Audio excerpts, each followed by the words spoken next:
right, and okay.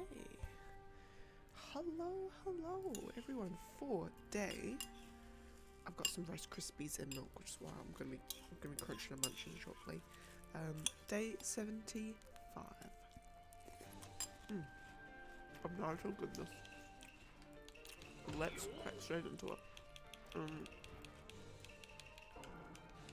And today, how many fights we got? 490. My goal is to get down to... Wah!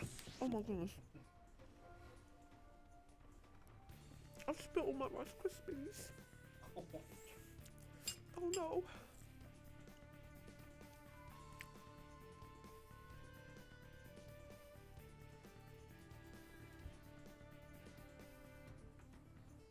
I spilled all my Rice Krispies and milk. Not all of it. Just a little bit. Oh my goodness. Right, I'm just going to have this bowl like in front of me so I don't whack the spoon with my elbow like I just did. Anyway, goal today is to get down to 5,400. But we'll see how we go.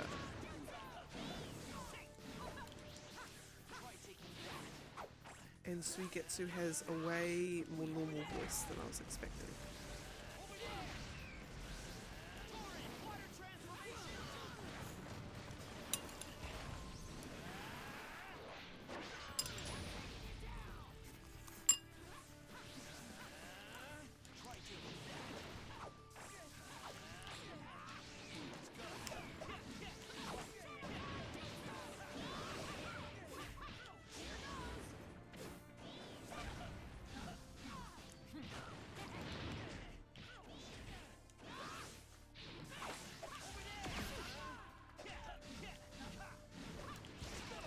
That should be it. Here we are, lovely. I mean, you're just weak in everything. Yeah, so anyway, goal 5,400. We should be possibly okay. We should be able to reach it in a reasonably normal length of time. Just getting down the fight matchups, and I've seen one Chio, but I haven't seen any other Kankuros, so we should be good.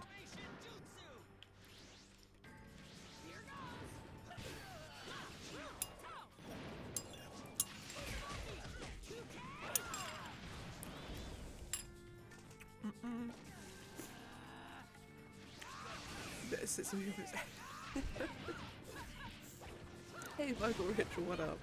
And you are indeed first. That will be forever memorialized in the VOD until the VOD expires.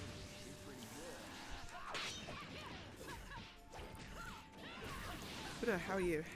How has work gone? How is work going?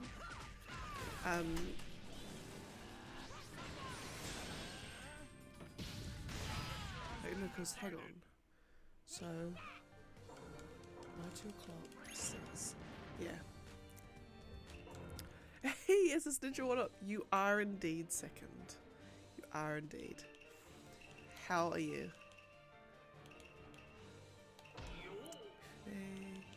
Faye and Obito. 10 Tails. Oh my goodness, Wasteland, what up? God, everyone's here. The crew's all here. How is everyone doing?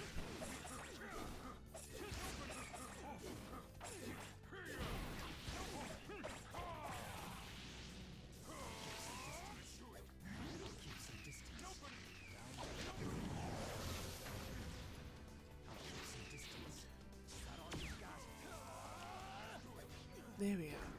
Goodness.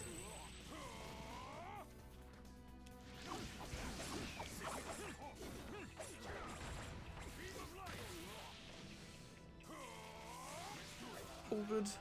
All good. I hope it's a nice delicious coffee. If it's not, then I'm afraid you can't go. You can only go if it's a nice one.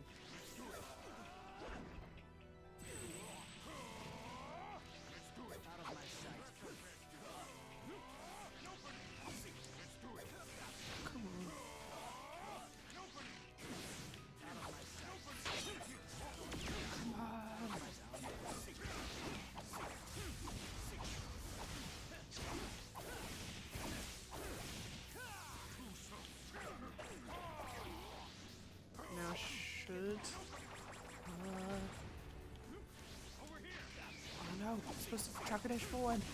Whoa. There we are. Oh, thank goodness. Okay, anyway, literally just listening to the OC of these games. Oh, well, look at that. What a coinkydink. Now that I think about it, I don't think I've ever actually have just listened to a Naruto OST, just the music in and of itself. But when I think about it, I definitely need to, because there's some tracks definitely in Ultimate Ninja games that are just would be really cool, like really cool listening to in isolation.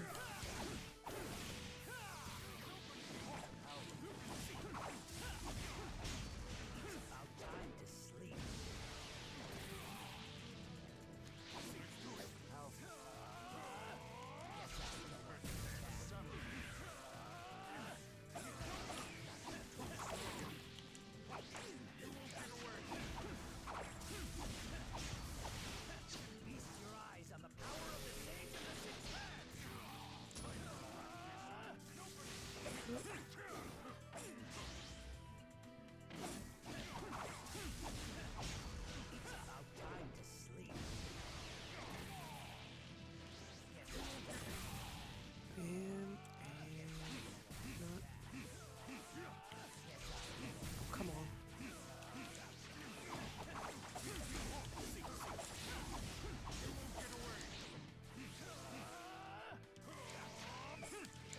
Oh my god, come on.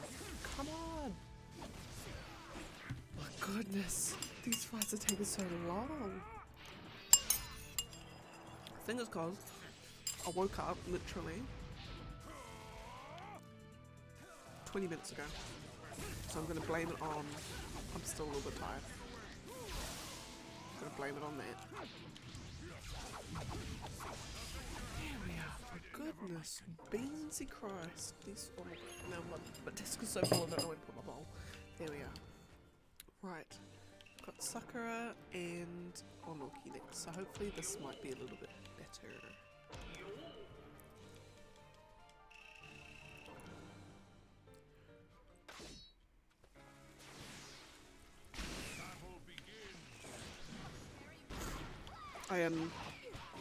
I'm such an absolute, I want to say girl, but I imagine it'd be anyone. I am one of those people that can just, if you want to get me to cry, you just play like video game music tracks, and I will I'll be an absolute sobbing mess in about 10 minutes. Yeah, I can't listen to, there's like so many Final Fantasy tracks I can't listen to, there's so many Zelda tracks I can't listen to without just tearing up. Maybe not like crying, sobbing, but you know, just tears streaming down. It's because I think it's just the, you know, depending on what song oh god, pick rematch. Oh, today is just not going. Today is just not a time efficient day. But yeah, I think it's just like the emotion of, like you remember the emotion of the moment or scene when the song played, or it's just a really nice piece of music. Yeah, so so the nostalgia hits hard. And I'm such a baby for it. It happens all the time.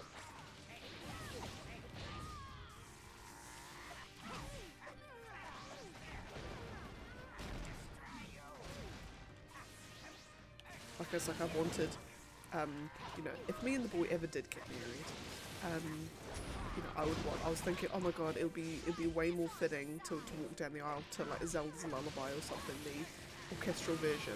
But then I'm like, no, I can't, because I'm gonna stabs. I'm gonna be bawling before I've even finished the walk. I'll be crying before I'm even, like, as soon as I hear it, I'm just gonna need a moment just to collect myself. I'll be an absolute wreck. And like 5 seconds in, so I can't have any nice music. I'm just going to walk up in silence, because otherwise it's just going to be a mess. Yeah, I'm really bad for it, but Oh goodness. Oh, you only have that for anime. But yeah, the any anime in particular, or just like just a whole bunch that have some kind of like significance or excuse me, not main nostalgia.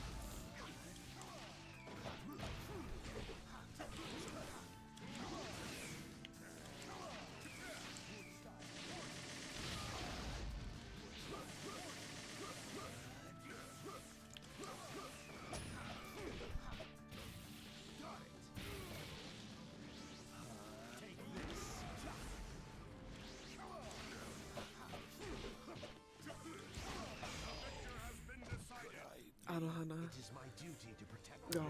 Oh, actually, I think. Do I know which one you mean? No, I might be thinking. I'm thinking I mixed up with something else, but no.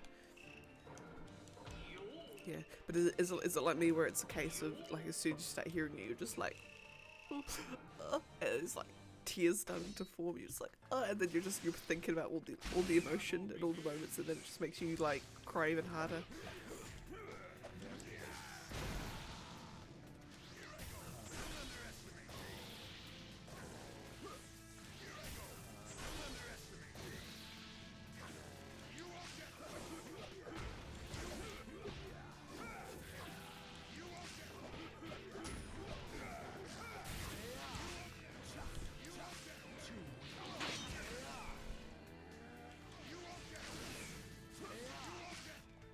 I've noticed it.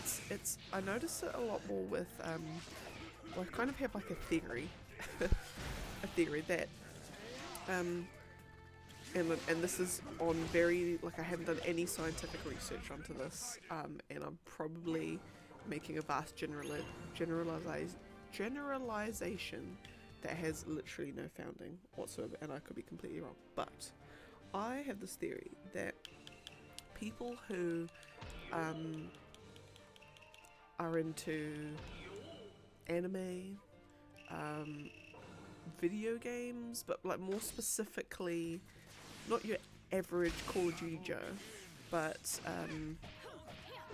like RPGs, well I say JRPGs, you know, adventure games sort of thing, Nintendo, and those sorts of things. They're the ones that I've found will like get really emotional and teary-eyed about listening to a piece of music. Has anyone listened to the Call of Duty soundtrack and shed tears? Probably, which is why I say it's not particularly scientific research. But everyone I've talked to, and they're like, oh my god, I'm sobbing when I listen to this. It's always, they're a huge anime fan, or huge video game fans, specifically like JRPGs and adventure games. Could be, but then again, could purely be because those are the spheres of people that I hang out with. So, just by association. Oh no, my gosh, that's all good. On episode 113, to fill arcs. Oh goodness. No, that is all good. Lurk away. It is not a problem. It's Naruto, so you're excused. It's fine.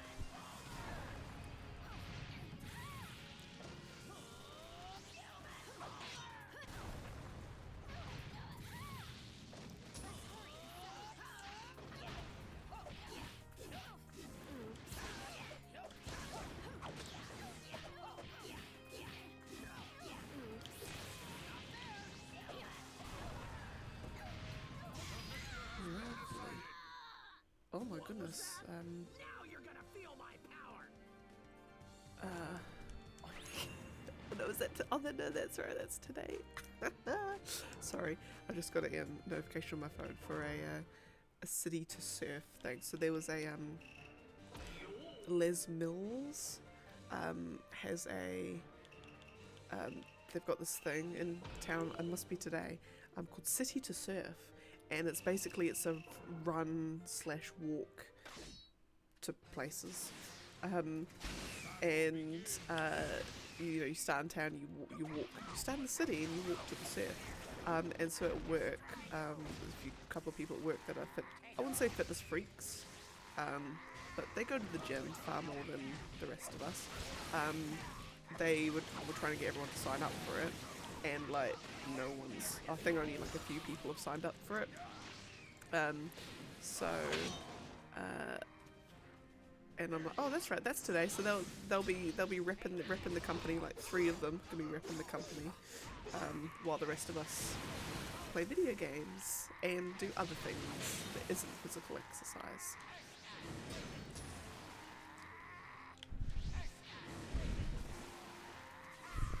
I'm like, when you're asking a IT company, when you go to an IT, actually no, I'm just about to lie. I was about to say, when you ask a bunch of IT people whether they want to do physical exercise, the resounding thing will probably be no. But I've actually found that a lot of IT companies, they all go to the gym.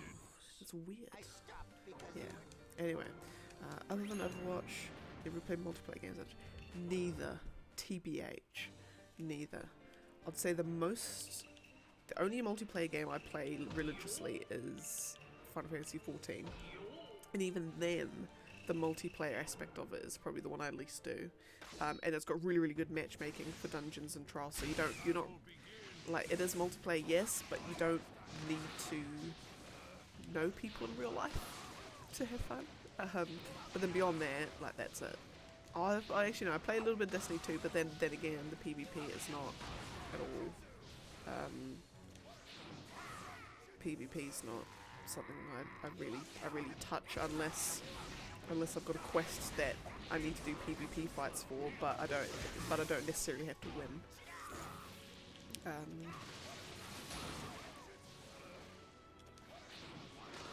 Nah, I'm a single player gal, most definitely.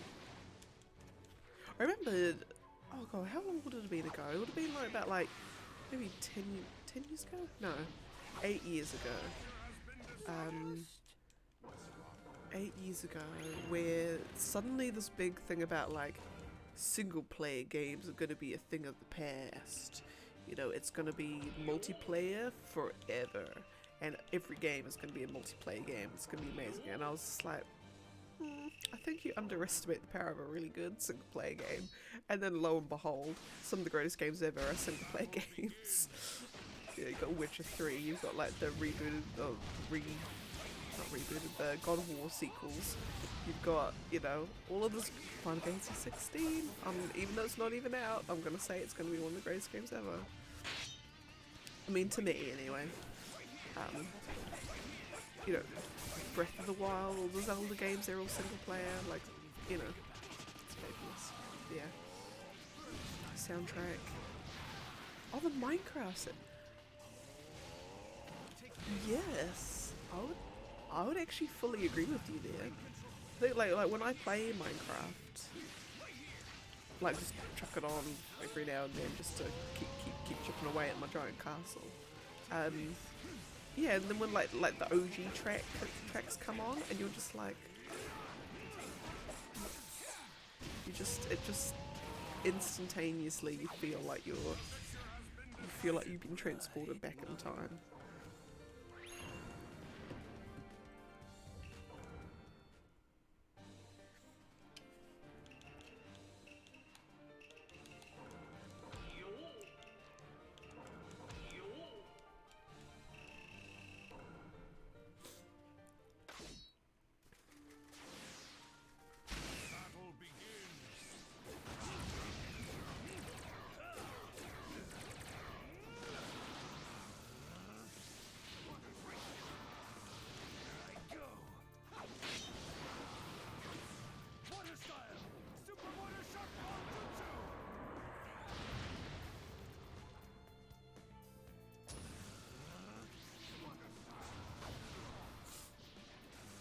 Yeah, because I had that with the Ocarina of Time soundtrack.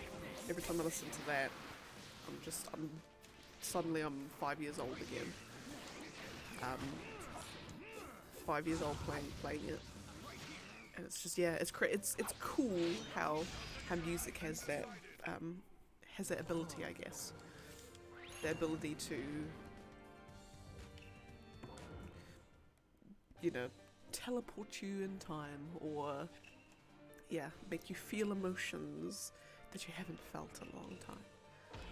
Getting really, you know, insert really sappy statement, but yeah, but it is true.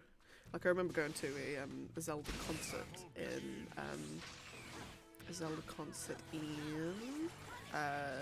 Auckland. I think it was in my last year of uni, I think. But whatchamacallit, but they were playing tracks from all the games, and I wasn't a sobbing mess. I almost was at a couple of points, but it was just like, music just has this ability that nothing else does.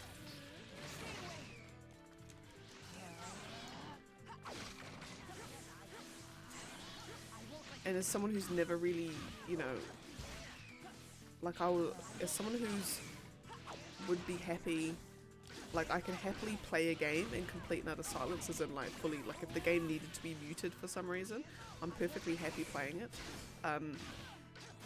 So like I've always appreciated visuals over sound. But as I get older and wiser, or hopefully wiser, I'm starting to appreciate game music, or just music in general, I guess. I'm starting to appreciate it more and more and more. Less so like modern songs, probably purely because in terms of like modern songs, I could not tell you any song that's come out in the last 5 years, 6 years. I wouldn't even be able to tell you who sang it, the name of it, or anything like that. But every other type of song, yes. And video game songs, yes.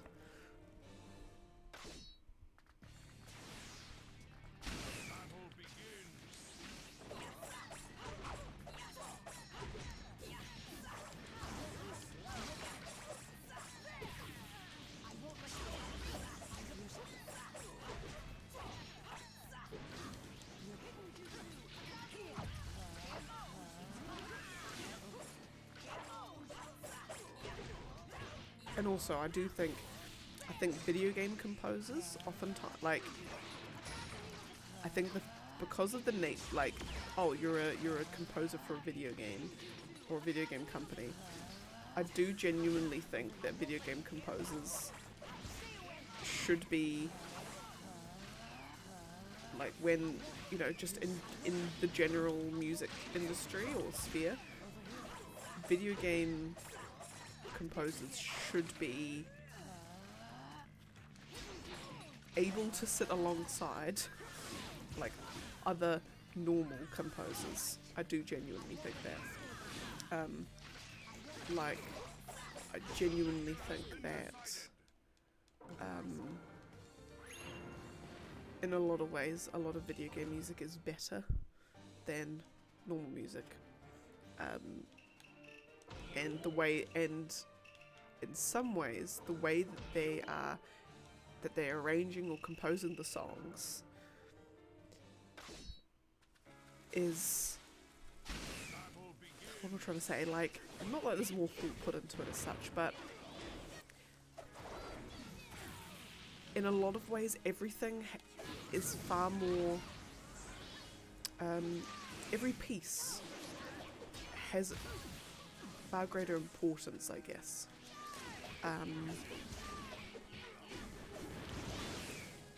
Like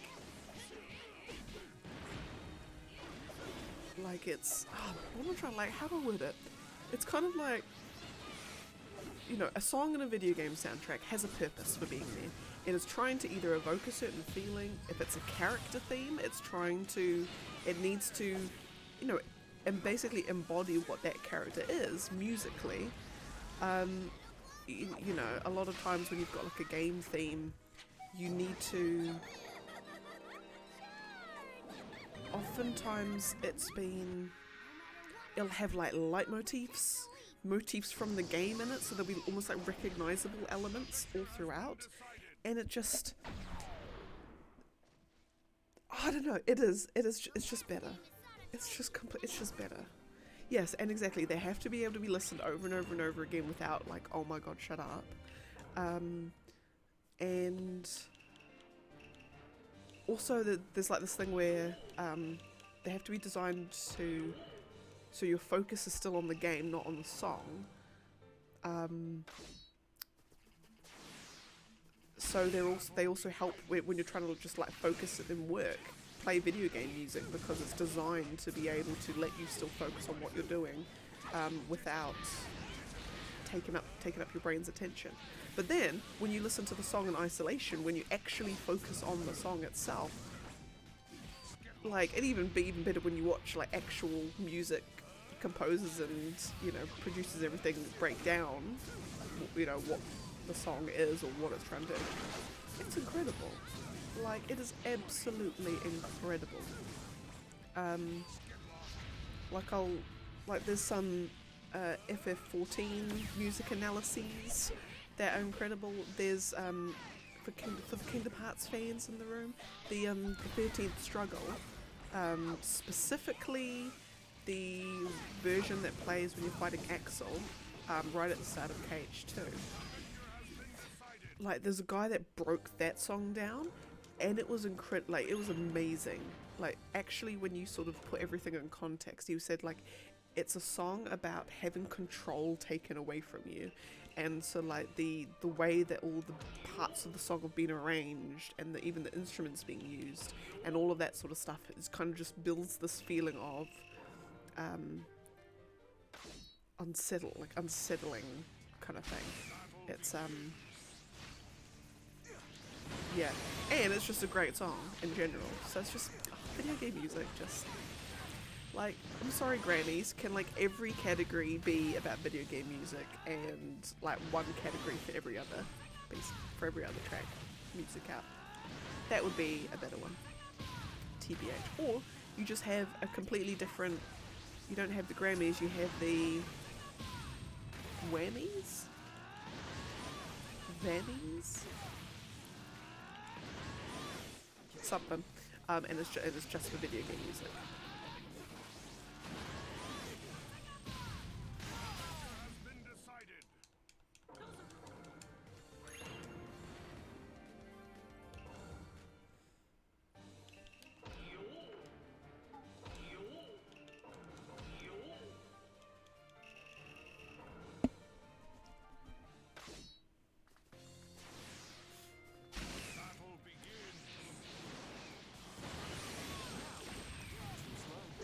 How did he do that? How the hell did he do that?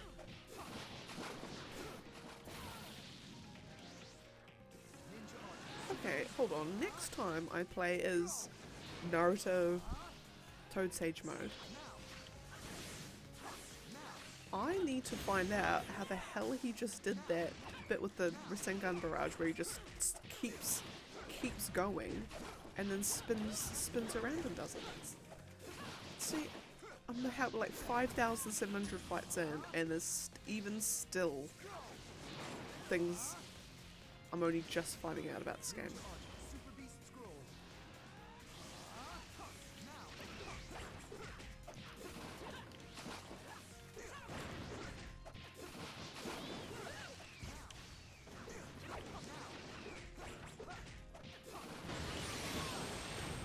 Yeah, how the hell did he do that?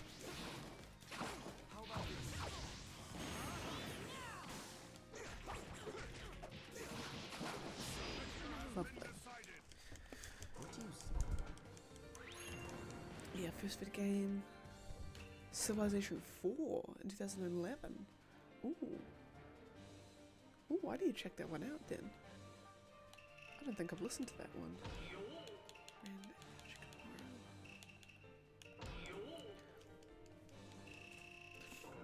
Yeah, because has the song got me into a game series? Maybe not. Maybe Nia, actually.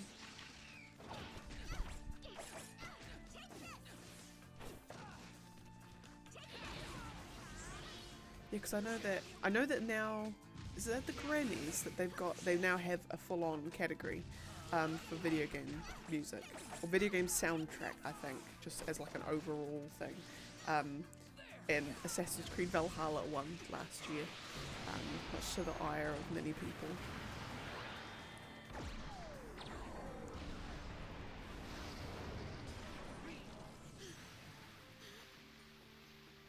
Nowhere to run.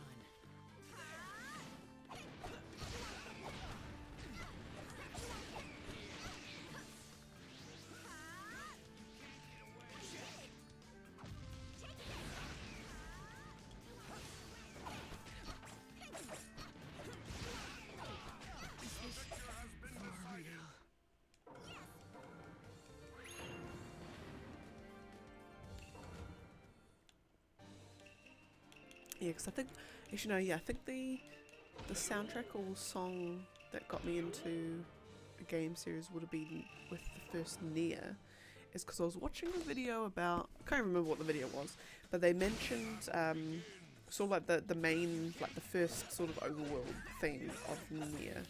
Can't remember what it's called. But they were talking about how, is it Emmy Evans, the lady that does the vocals on it?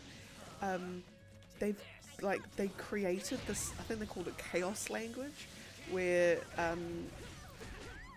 like she's not singing actual words. They're just completely made up words.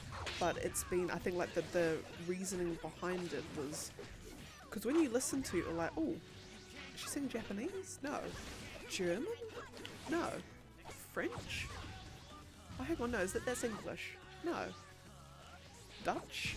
And you're like, what language is she singing? But then you realise, oh, it's no language, but it's one that's been designed to sound like if language on Earth progressed,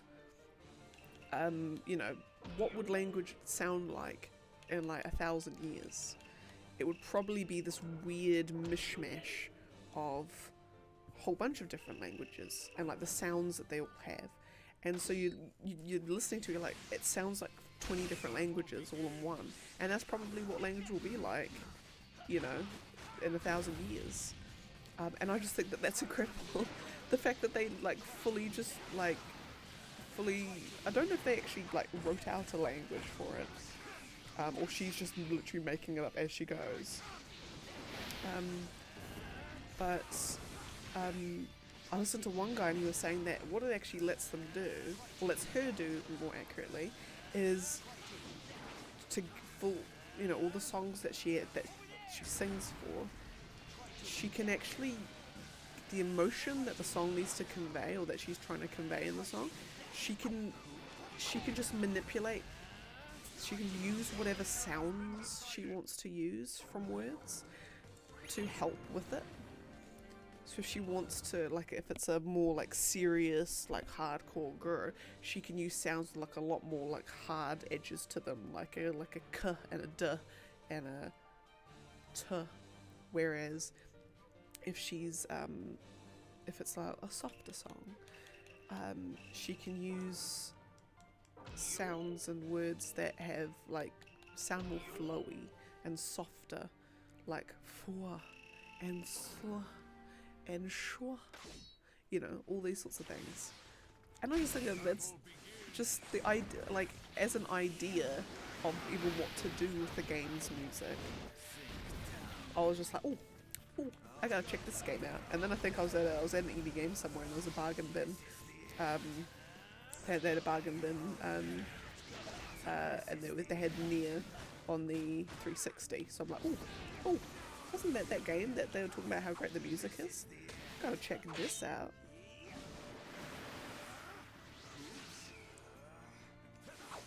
Let's go. This is the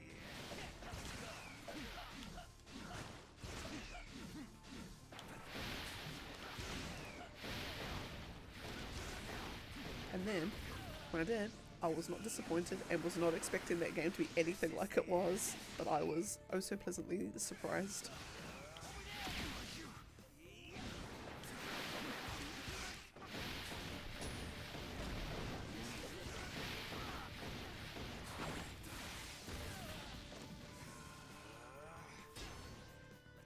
This Yeah. I will work to become Kazekage as an individual sand ninja. Giant sand barrier! Victor has been decided. Huge.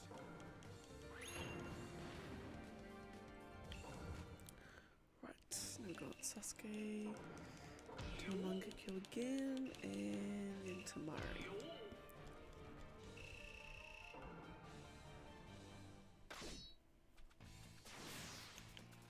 Battle begins. Inferno style. Susanoo flame control.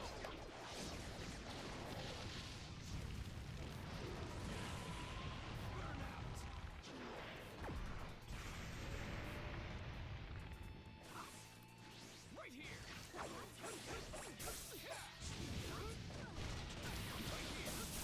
Be sure to.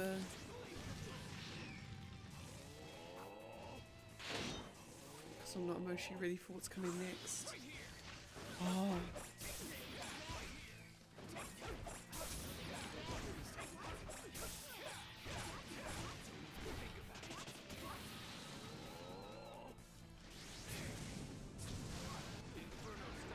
Susanoo flame control. Wait, so episode 100, hang on, 1 second. I've decided to protect the Leaf Village and Okay. become Hokage. Shippuden 113. Or 114, should I say. The victor has been decided. Oh, that's right, yeah. Nothing about Okay. Oh, so now he's going to find. Now he's off finding like Karin and Suigetsu in there. That's right. And then Suigetsu's like, "Yo, what up? Can we go get Zabuza's sword?" And then Sasuke's like, "Yeah, I guess. Let's go." And then it's straight after that, isn't it? That the whole fight with Itachi is. I think. Or does it then... Is that then when all the Kakashi Gaiden stuff comes in? That's when all the... No, and then it cuts to... Yeah.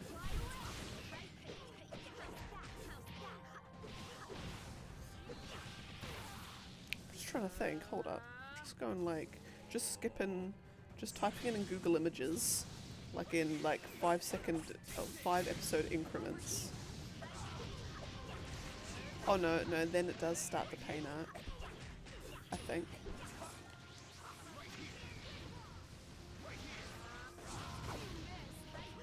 Oh no, you've got Deidara and Sasuke fighting.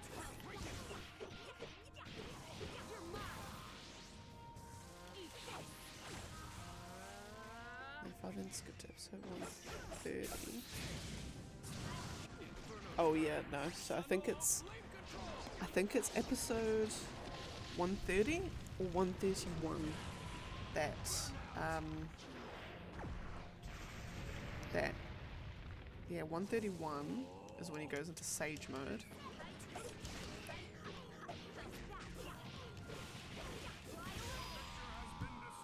So then we go 132. You did better than I expected. 133. Yes, episode 133 is when you get your tissue box out. Yep.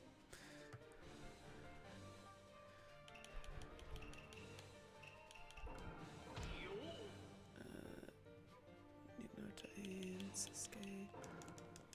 Yeah, the Tale of Jiraiya the Gallant. That's the one. Which me watching it as like.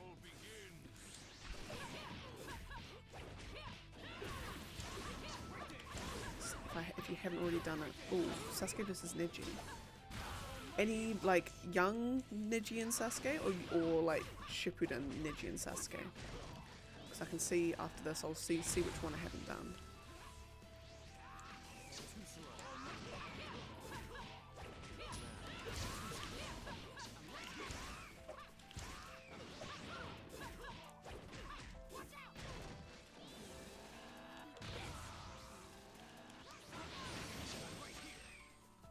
And if he has a preference of location for it, then I can do it in a location that he wants as well.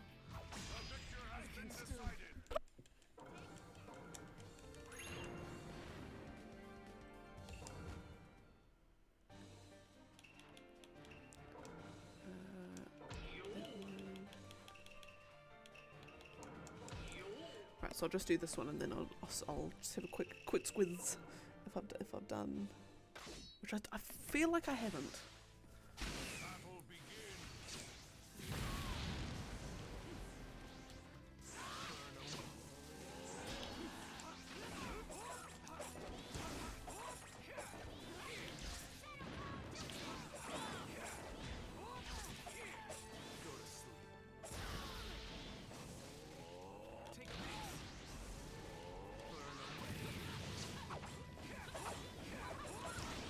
Young and the tuning exams, I sure can do. I sure can. And I'll finish it on. I'll try and if I can finish them on alternates.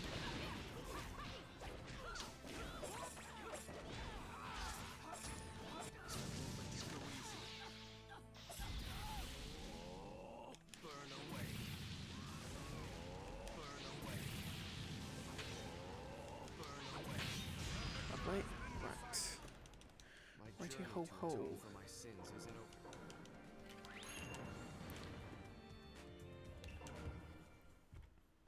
Okay, one second. I'm just going to check. So I've got young Sasuke, and we go across to young Neji. Look at that! I have not done that fight. So, what does that mean? That means I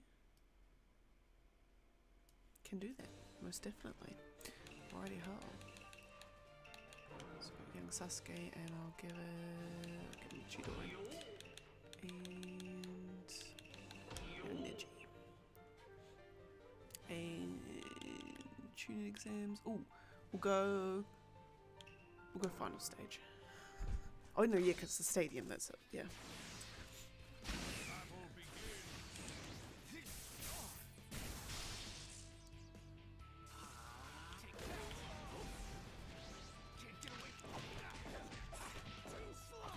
Like, this is a fight that actually should have, should have been a fight that happened in OG Naruto, to be honest. This would have been an amazing fight to see. It is all good, it is not a problem. I hope you are enjoying, I hope you're enjoying Naruto Shippuden. It is, yeah. No, it's like, because it actually would have probably been one of those fights that who would have won. Like, you generally probably wouldn't know who would have won. You'd kind of feel that Sasuke would have had an edge, probably. But then Neji could have as well. I feel like someone needs to make like a fan animation of it. This is what a Naruto and not a Naruto, a Neji and Sasuke fight should have been.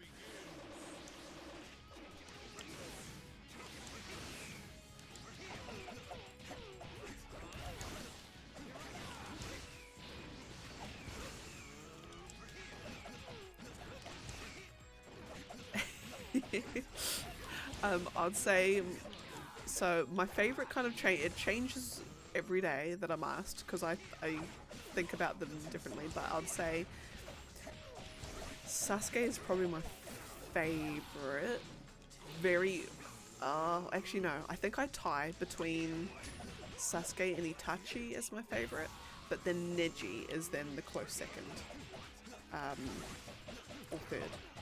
Yeah, I'd say that those three are like my favorite. What about yourself?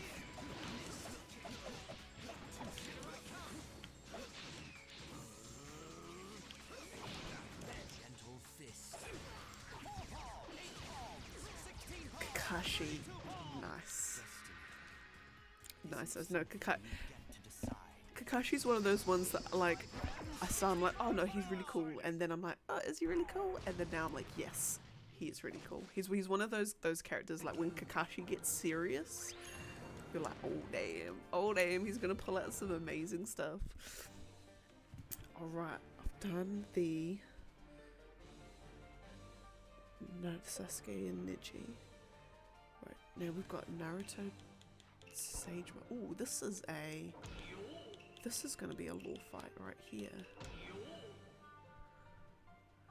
And we'll go somewhere fitting. We'll go there for now, and then we'll do thing. That's right, because you will not have you won't, because you're not at the pain arc yet. You're look forward to that. Look forward to the pain arc. It's gonna be fab. Oh, it is not a problem. It is fine and dandy.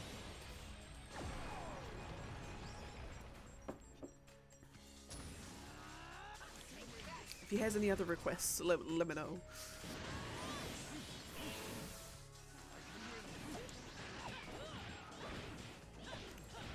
Oh, fair. Fair that.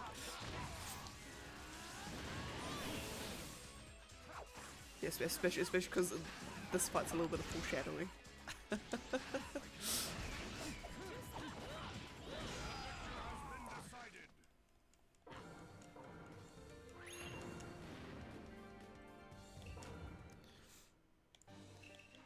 Actually, I should have finished that one on an ultimate.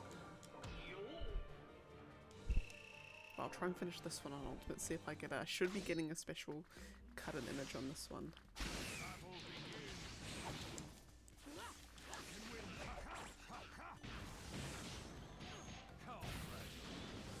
You shall be brought to you too soon.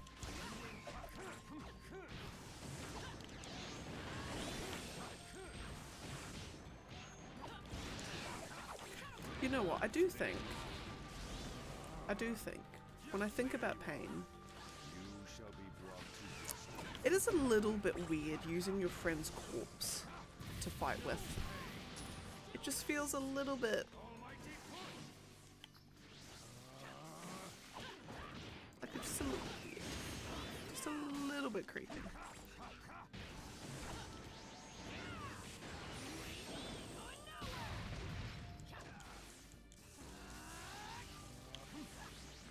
You shall be brought to you. Let's see if this calms you down a bit, Nine Tails. Oh, there we are, we did have a unique one. This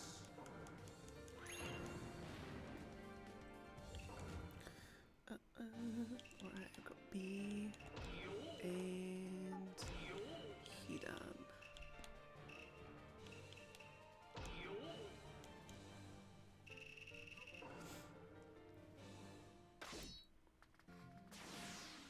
battle begins.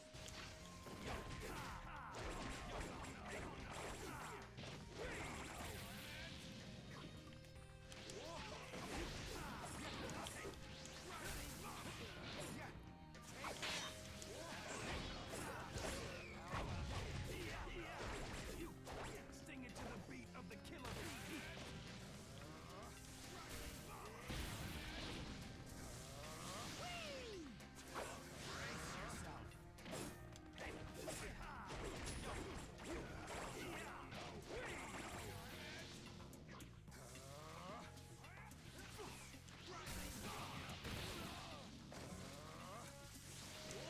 That's right, because you guys have done the...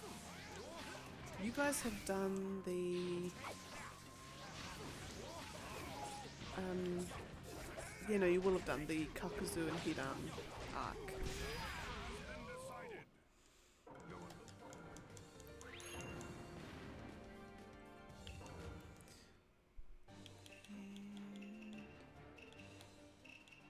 Hidan and... was I just playing as B?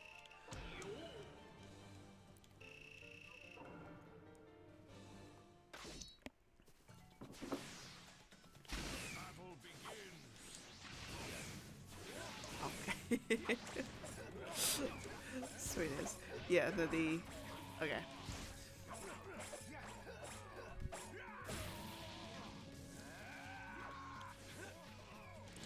I just remember, all I remember, actually no, I felt a lot of things during that arc. That was actually, that had be a lot harder than I was expecting, but I just remember when Shikamaru is fighting Hidan, and then you kind of like, it's weird, like Shikamaru is one of those characters that you forget sometimes that he's as smart as he is, and you're like, what is he doing? Like, you know, is he seriously going to be able to beat this guy? And then you realize, oh, Shikamaru, you sly devil.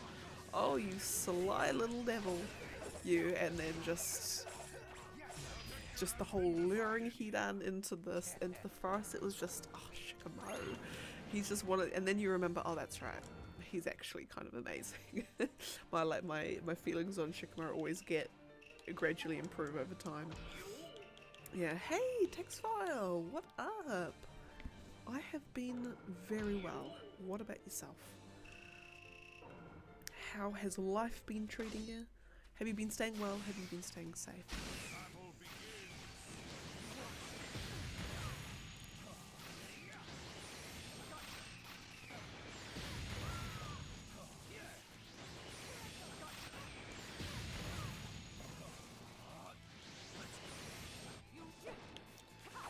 You're struggling?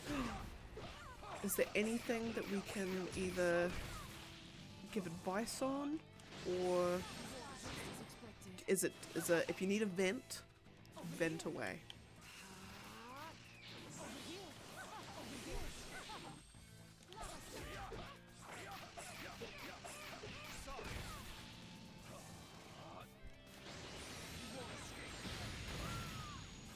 I can try my best. I'm no relationship counselor, and I've only ever been in one relationship in my life, but we're going 4 years strong, so I'll try my best.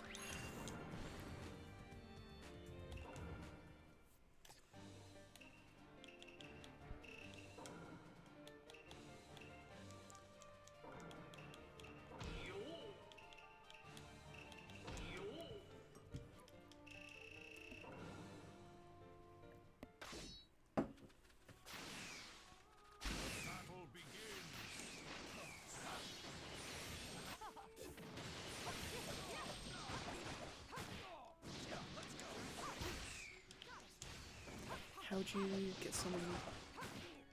It's sad that we must Ooh. part.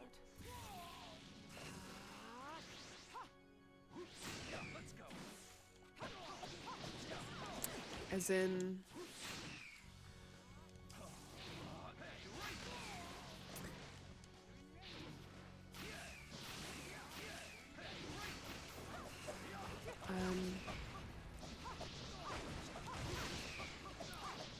Now, are we talking like physical or a sort of internal pain?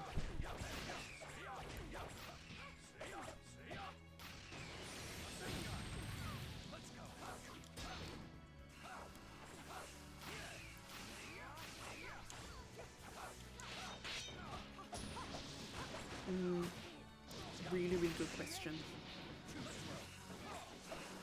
Because, and so I'll be kind of like, yeah, really good question.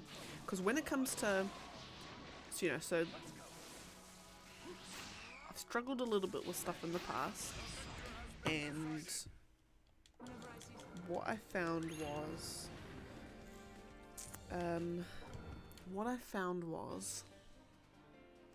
oftentimes they won't, you'll be kind of like, what you want to do is you want to be saying, look, like, I'm here, please, like, talk to me, tell me what you're feeling, you know, tell me something I can do to help.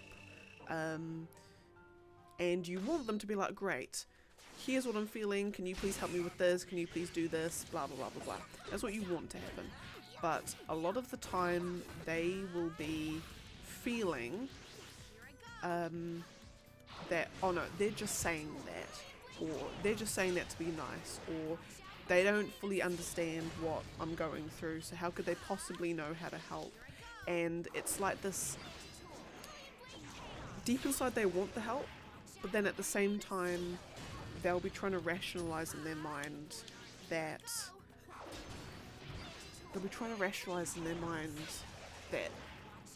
they're just being stupid and they don't deserve help. Oftentimes it's, and I know I went through a similar thing where you just kind of feel like you don't deserve the help. So you just deny it, but then secretly you want it. It's like this weird thing. Oh goodness, I would say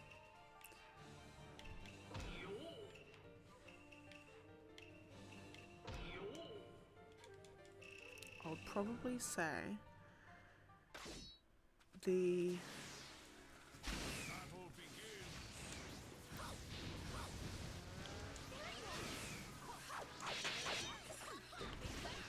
I guess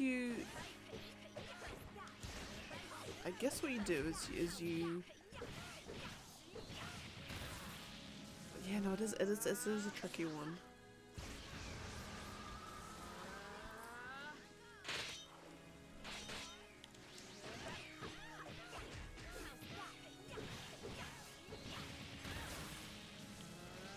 I suppose it's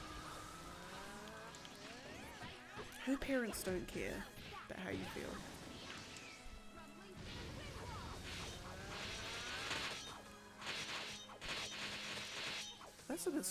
That's a bit stupid on their part, eh?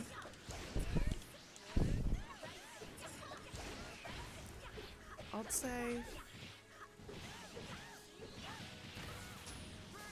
because you kind of have to. So I think she got there first. Because at the end of the day, you know, you love your girlfriend, so your number one priority, you know, your priority is her. Like, no one else in the world, you know, it's her in this situation. So I think as much as the parents are like, yeah, no, we don't care about how you feel, you kind of just have to sort of, Don't do anything pointless. you kind of just have to not, and I wouldn't say, you just have to forget about them and, you know, pretend that they're not there, but that very easier said than done.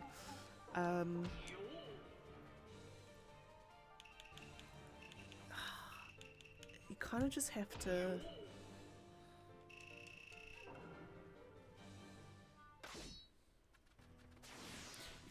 say, look, you know, you're feeling pain, you're feeling like, you know, world's coming down on you, all that sort of stuff. You kind of just have to say, look, I suppose it's not a case of where you're trying to, you know, say, look, I completely understand what you're going through, you know, I know what you're going through, so I can help. Like, that's not really what they'll be looking for, I guess. You just say, look, I can't understand, or I won't know exactly what you're feeling, but, you know, I want to be able to help in any way that I can, no matter what that help is. The help could be, you know, just being there as the shoulder to cry on, or the, you know, making dinner when when you're feeling bad, or just, you know, taking a trip out to the beach, or taking a trip out somewhere just to, you know, get away from things. And then it's, you know, just, it's like a, because sometimes even knowing that there's someone there who, you know, they may not, what am I trying to say? Kind of like,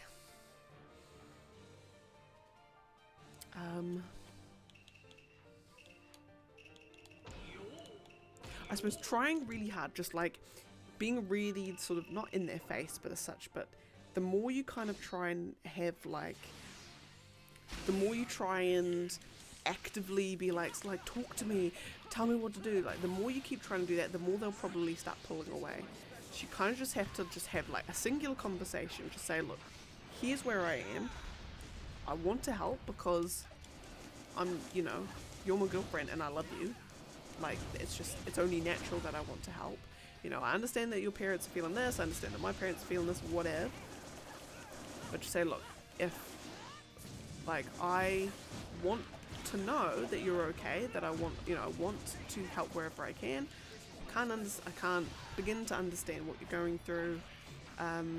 Try and, you know, if you can like direct them onto any resources. I find that oftentimes, you know, people will, you know, deny help from their loved ones and their friends, but very happy to go online or talk to some completely other third party and be able to spill their heart out. I know from experience, e.g. myself. But once you have that conversation and you kind of like, you say, look, here's not necessarily what I'm expecting, but here's what I want to do, am willing to do, am happy to do. You know, and this is the situation, and it's at some point there's gonna have to be a little give and take. As much as you will want to be the one to, you know, be the one to fully solve it or to help, at some point, if the person who you're trying to help doesn't want to be helped, then you can try until you're blue in the face, but unless they want to be helped, then you'll only get so far. But that doesn't necessarily mean that why bother, because at the end of the day, the fact that you've shown that you care, the fact that you've shown that you really, really desperately want to help, that in and of itself is already like your actions have spoken for you, kind of thing. If anything, the act of trying is like enough. Because so many people, I've seen so many instances of, you know, one person relationship is going through a tough time, you know, all different levels of toughness, I guess, and the other person just kind of just like doesn't bother to try and help. They say, oh, you know, like, why are you feeling that way? Like, oh my god, you just got to get over it. Or they don't bother to try and help. Or they just say, oh, this is too hard, later bowl, and they're off. The fact that you want to try and help where you can, you're already doing far more than a lot of people do. And that in and of itself is commendable.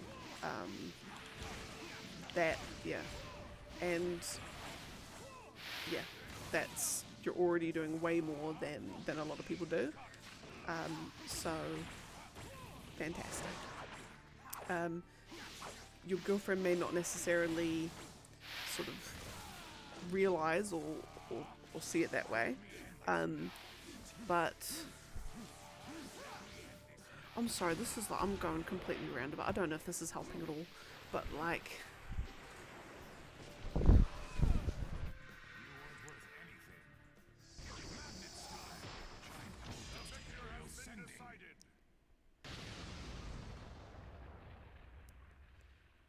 it's not so often you can perish in gold dust. yeah, it's hard. It's hard when the pain is internal. It just makes it so much harder because, like, so I've been in all kinds of situations. I've been myself feeling that sort of way.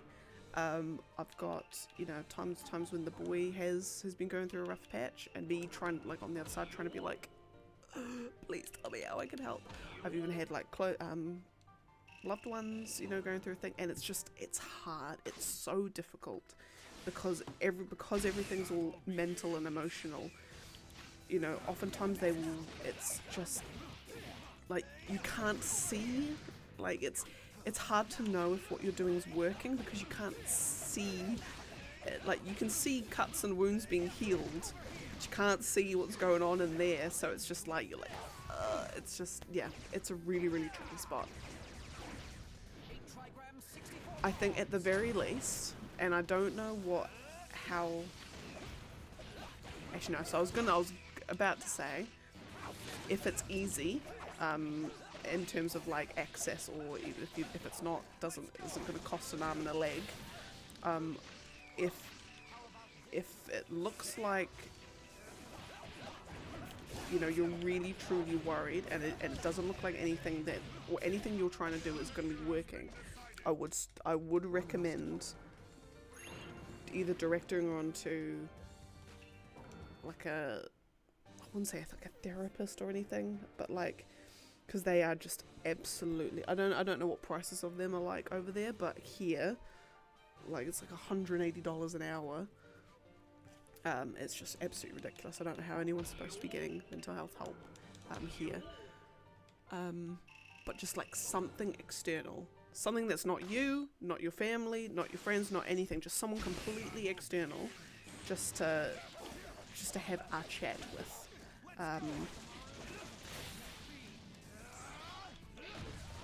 Yeah, because like, I found that people are far more likely, they're far more willing to talk openly about problems if it's someone that they don't know, weirdly enough.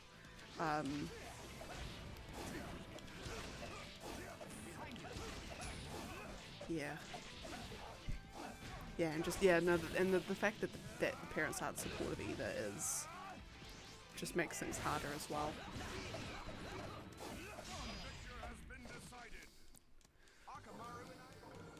Yeah, I think, yeah, I'm so sorry if this is like, I'm just completely roundabout. It's just, because I don't want to be giving bad advice, but I also don't have the magic bullet answer.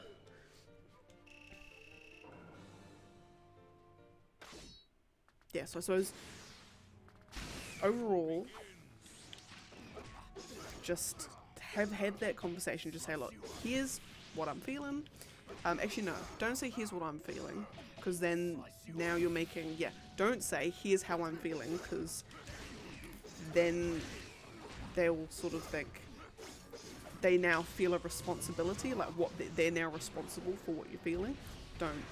That's not the case. So just say, look, I can't understand, or I don't know exactly what you're going through, but, you know, I can see that you're in pain. I am here for anything. If it's just literally, I'm just here as someone to listen to you vent, to shoulder to cry on, do a wash of clothes, you know, whatever that help is. I'm here for it no matter what and no matter how many times. And, you know, and then from that point on, it's really just becomes just this ongoing, just little bits here and there, just little actions here and there. Just if you keep up the you know, I mean, I could even say, like, just do the love languages quiz to find out what her love language is, but that might be going a bit too far, and probably an odd time to bring it up as well.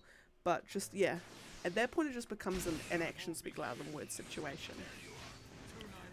Just like following up on that, you know, thing. Just finding little things, sort of recognizing, you know, when if she looks like or feels like she's going through a particularly rough time, like you will want to kind of just suddenly become like overbearing and be like, oh my god, like I need help, I need to do all this stuff. Like, resist that urge to do it, because oftentimes that will make them withdraw even further, and then you're back to square one sort of thing. So it's just this, like, keep the support, you know, actions more so than words, and just keep it small but steady. And, you know, because you're showing just from that you love her, that you're wanting to make sure she's okay, you're doing what you can, no matter how small, to to show that. And you know, later on down the track, you know, if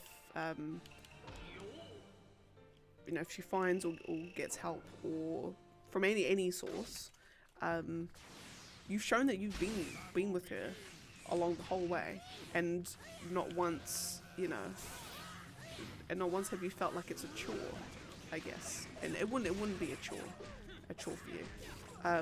But then also know at the same time, at the same time as all of that, at some point there will have to be a give and take from her side. You know, not to say that what you're doing, you kind of has a little string attached. That's not that at all. But like, if she wants to be helped, if she wants, you know, she wants help for it, then you know, you'll be getting somewhere over time. If she doesn't want the help, then you'll only be able to get so far with it. I've known people that they've gone through like relationship counseling, like for, you know, other reasons, you know, their relationship fully falling apart, and one party just, they went, even though they both went to the counseling, one of them just wasn't willing to change at all, didn't want to, thought that what they were doing was perfectly fine, and then of course nothing happens because one person wasn't willing to step up as well. They didn't get anywhere. So yeah, I know it's not amazing advice, but hopefully it's at least something. Yeah. And just know, probably above all of it, just know that the fact that you're even asking for help or for advice is, you're already better than like bajillion of other people. Like, you are already doing far more than so many people in this situation. So you should at least be commended for that. Yeah. And in Sevo, hello. I didn't say hi to you before, but welcome on in.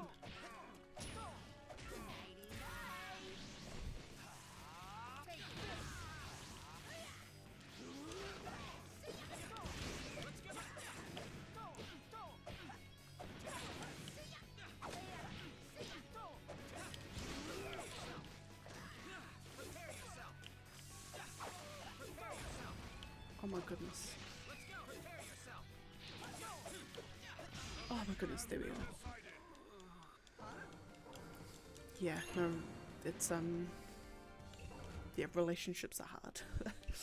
It's, you know, you feel like, you know, because there's all this other emotion, because it's a relationship, you've got all this other emotion going around with all these things, it's, like, you don't want to be putting a step wrong. Yeah.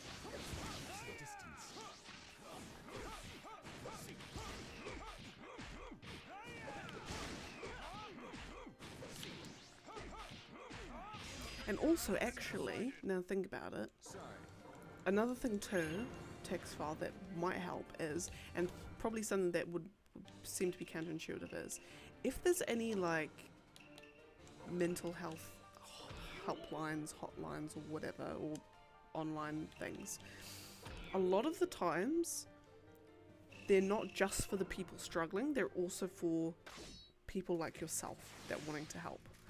Like, so if, you know, I'm only going to be able to give so much advice.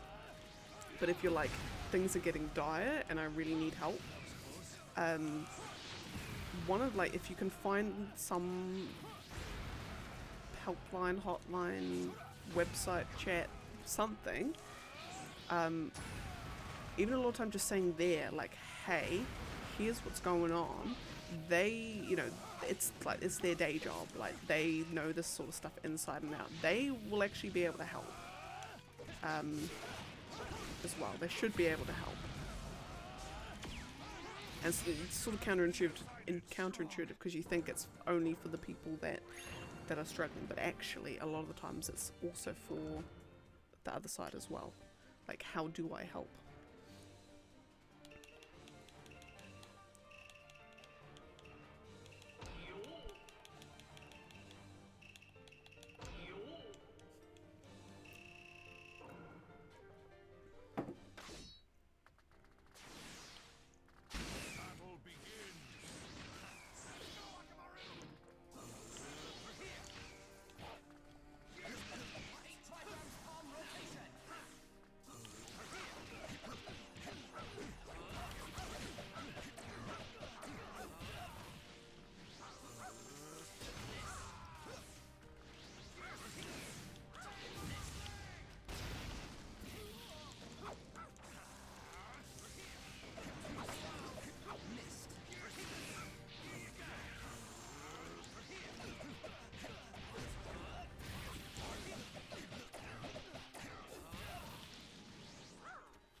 Fist.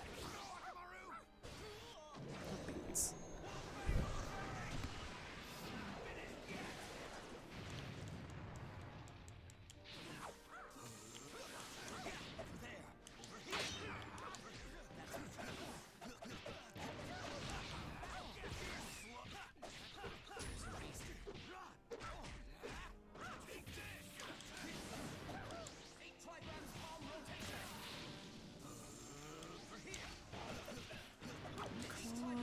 There we go.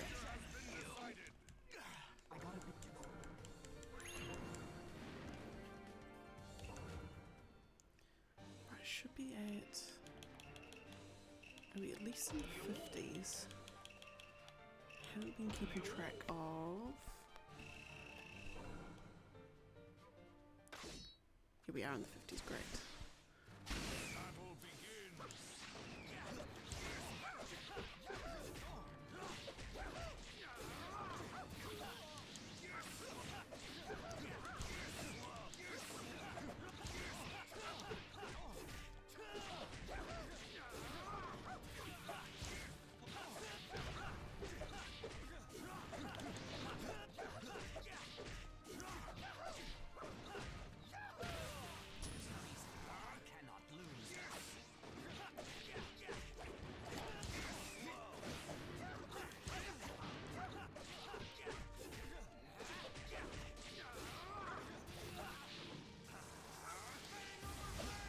That should be it.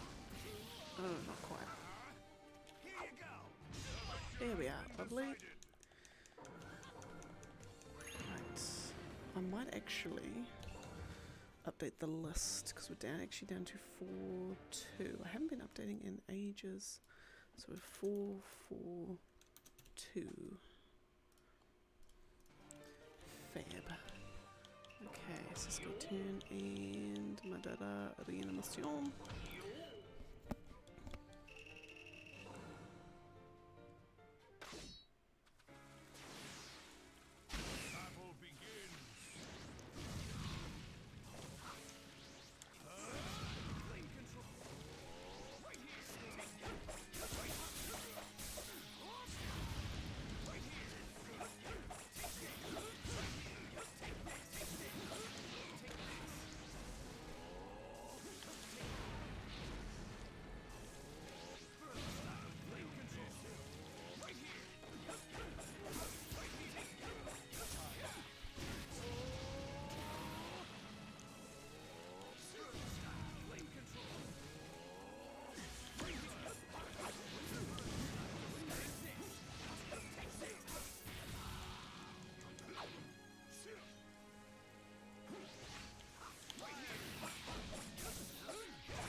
Sasuke.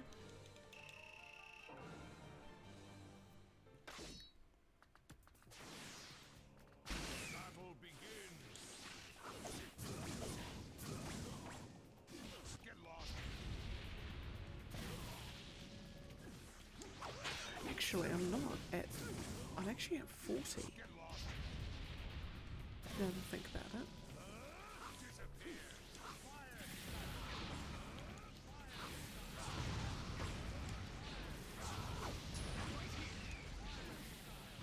Goodness, I can't. Oh my goodness, I can't even see. I'm gonna assume it's. There we go. Lovely. I'm actually at 438. Now that I think about it, because I did that extra fight with. I did that extra fight with. Young Sasuke and young Neji, which has actually just popped all my numbers down one. So I'm actually now at 5438.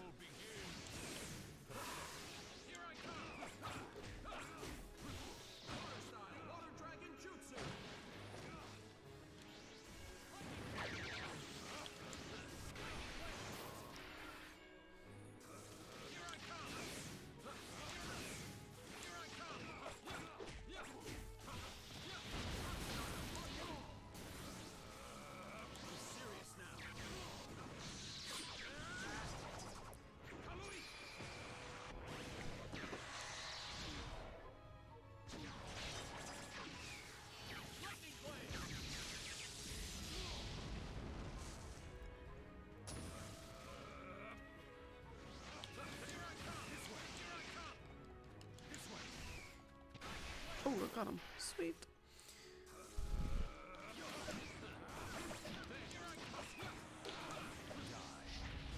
Beans.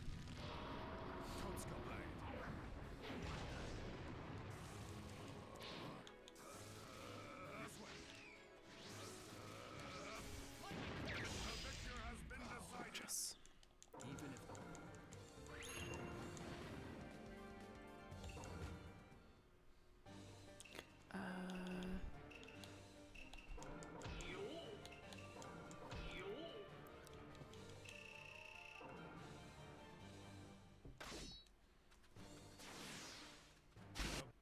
Oh, I don't know what happened there.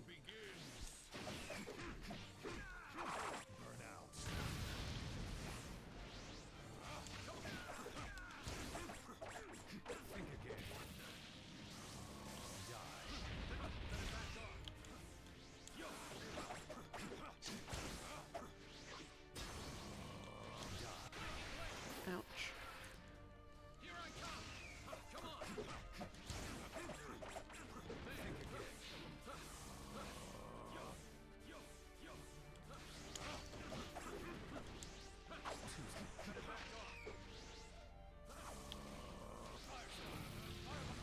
Oh yeah, I've got 5 ult, so that should actually help me cheese this one. Okay, one more. Beauty.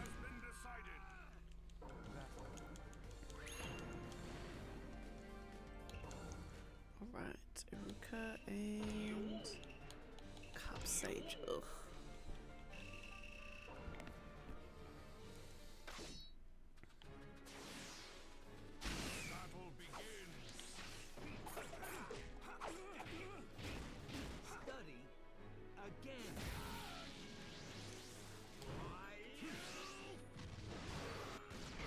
Beans.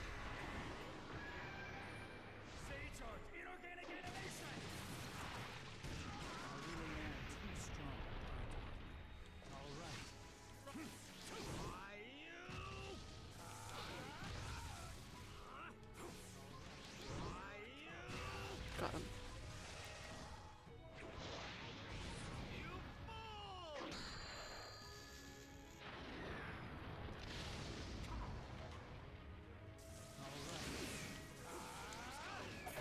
Oh, that's right. Today, actually after this, I'll be going out to Mice 10 to go grab some steaks for the some poles, should I say, for the vegetable garden, so we can start lifting. So we can lift the net up to give the broccoli some time to breathe, but also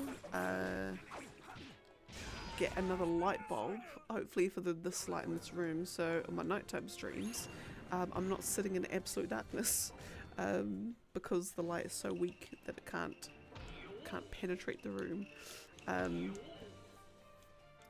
So I could be bathed in the nice warm glow of a 500 watt bulb.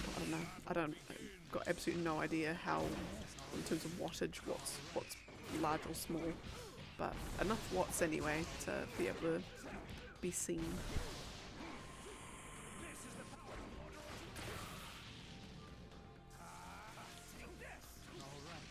I suppose actually no, because microwaves are like 1,000 watts.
Okay. Beaten Last Man and Utakada.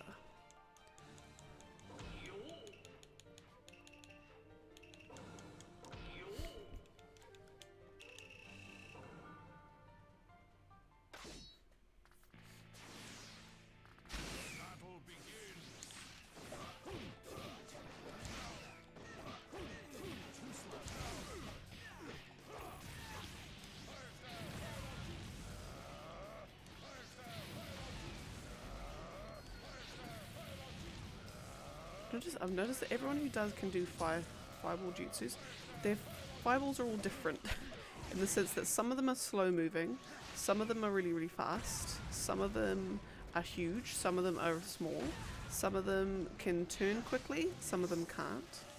And it all depends on which character it is.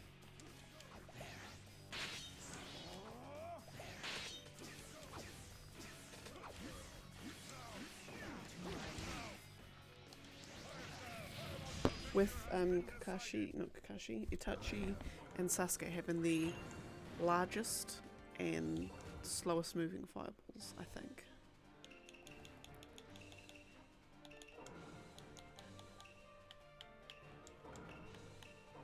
And it could fully just be my imagination on that as well, which is actually far more likely.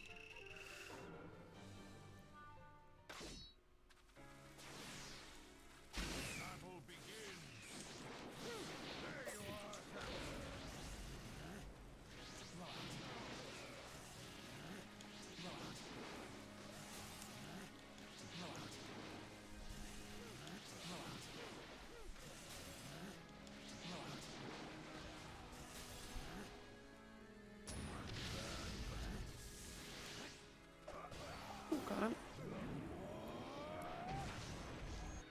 not hosting the Six Tails just for show.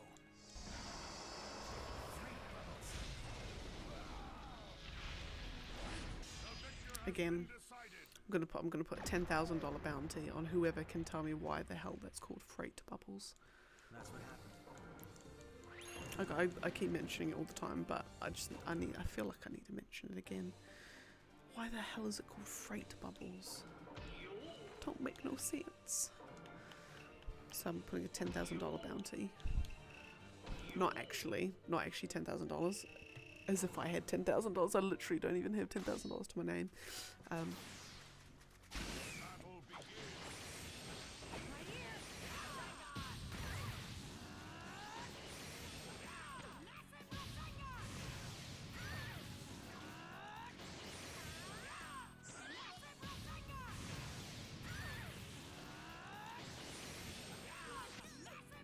Oh my god, Rin, you've got a...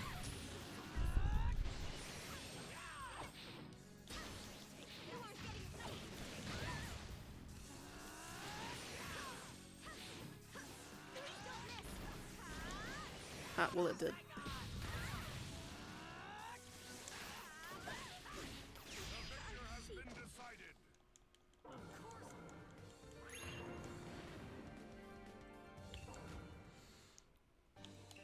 And Rin.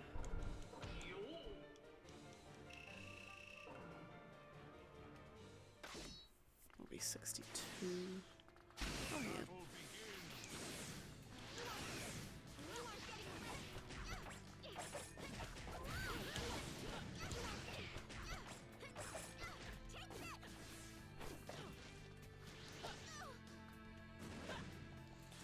Might actually not do,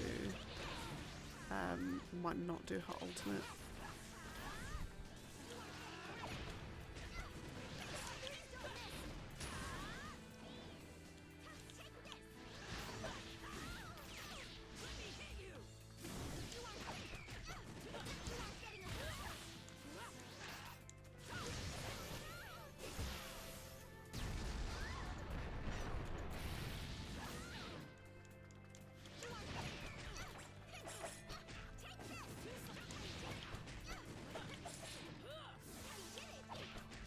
Should be it.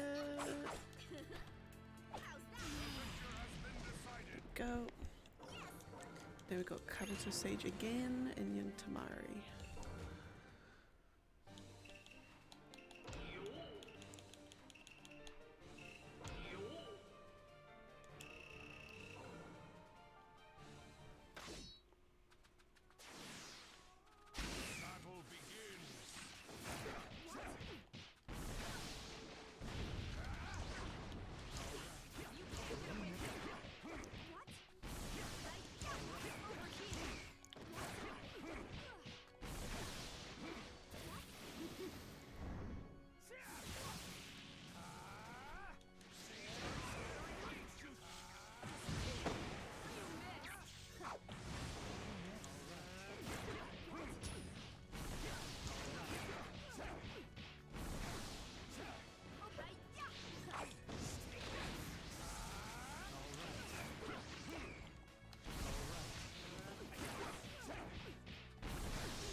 Beauty, beauty.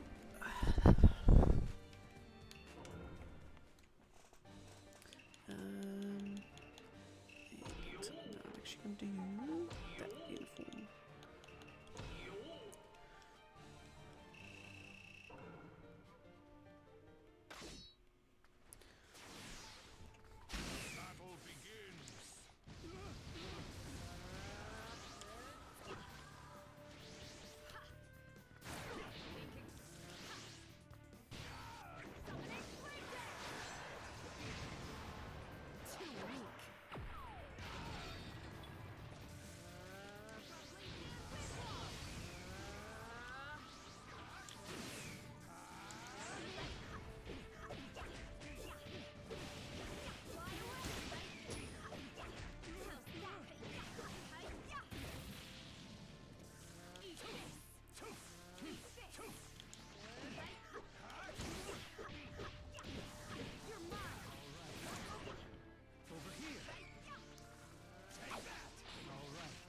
Oh, another thing too that I've just realised the other day is that when eventually, in a few months' time, it's only a few months' time, so excited, in a few months' time when FF16 comes out, because I'll be doing 2 days of streams of that,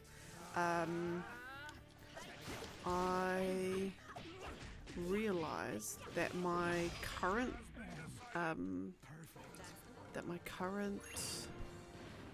video capture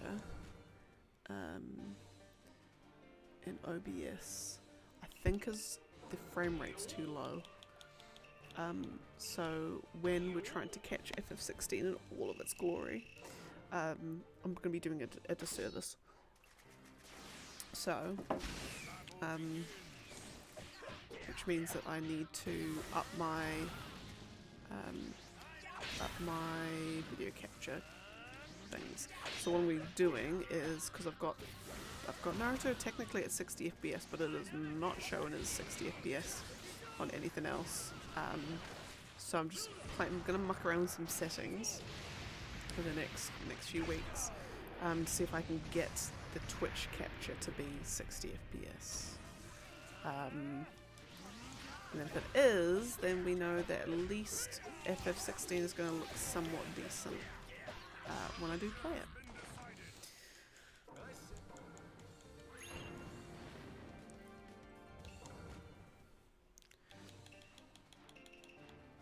Because oh my goodness, I am so excited for that game. It's going to just be absolutely incredible, and I can guarantee. So what happens is I have this thing I think goes on, where I think the universe is secretly against me, in the sense that every single time I get excited for something, anything at all, whether it's a game release, event, something exciting at work, you know, me and the boy are going to go out to some super cool thing, we're excited for a restaurant, so I'm literally excited for anything. But if it's something that I've been excited about for a long time, or, you know, sort of building up to it, something goes wrong. No matter how big or how small, something goes wrong. You know, so we were going to go up on a holiday to Auckland a few years ago. There was a Metallica concert that got cancelled, but we still we booked it. Let's go up anyway. Hang out at my sister's in Hamilton on the night before. Get a call from the motel being like, are you coming? I'm like, tomorrow? And they're like, tonight? And I'm like, well, it looks like I booked the wrong days. So we ended up staying in Hamilton. We didn't end up going to Auckland at all. So there's that. All manner of things getting cancelled, you know, delays of something, you name it. Any possible thing that I get excited for, something happens. So, what I reckon is going to happen. So I am so excited for FF16. I'm so excited. It's like one of the things I'm most excited about this year. So on the morning of, I need to leave the house at a particular time, and I need to go to the store that I've pre-ordered it at, which is only about 10-15 minutes away. No, I lie, about 20 minutes away. Now, the thing is, it's going to be on a weekday. It's going to be on a Thursday morning. There's going to be lots of traffic on the motorway, because we've got to go down a motorway to get to the store. I can guarantee you what's going to happen is, so the store opens at 9 o'clock. I'm going to have to leave the house at like 8 to be able to A, get down the motorway in time with all the traffic, B, get to the shopping centre that has the store with all the traffic, and what's going to happen is there's going to be traffic jam on the motorway. There's going to be no parking at the shopping centre. The store is going to have not accidentally, but unfortunately closed, or there is going to be a huge line outside the store. A huge line that I'm now going to be like number 30 in the queue, so it's going to take me like an hour to get my game. So then what I was hoping was to do a decent big stream, like 8 hours, expecting maybe like 10:30 in the morning or like 10 o'clock to 6 o'clock in the evening. I don't think that's going to happen. I think it's going to be more like I'm going to be able to do it like 11 o'clock, or maybe even 11:30. I mean, I can still do 8 hours, but then it's going to take me to 7:30 in the evening. It's all this stuff. This stuff is going to happen. I'm just going to be unnecessarily delayed. I can guarantee it. And it will just be a perfect storm of things that are being delayed. So drab.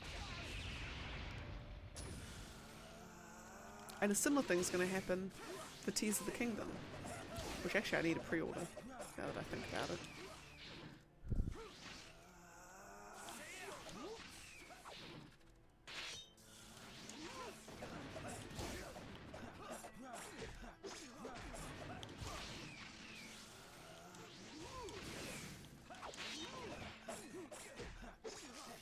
And actually, now that I think about it, I've actually got to practice getting my Switch set up and the capture card. Because I should have the... No, I need to have the dock plugged in. The dock with power going to it, and then the HDMI. Okay, no, actually, no, the Switch should be relatively easy to plug in and go. Just never mind, I should be alright.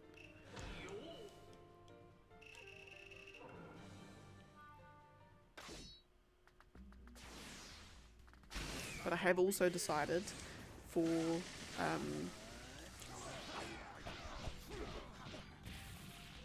have I decided? I still haven't decided what I'm going to do for FF16. I think I'm probably not going to decide until the last minute in terms of like streaming it. Do I stream all of it, or do I just do the first couple of days and then play it for myself, and then because otherwise I'll be streaming like literally every day.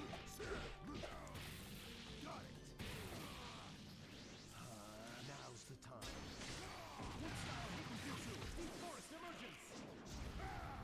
Now, let me show you our will of fire. The victor has been decided. Train harder.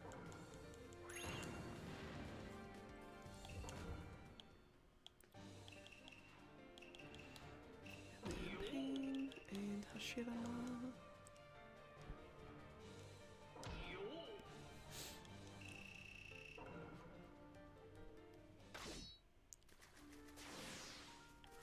Battle begins.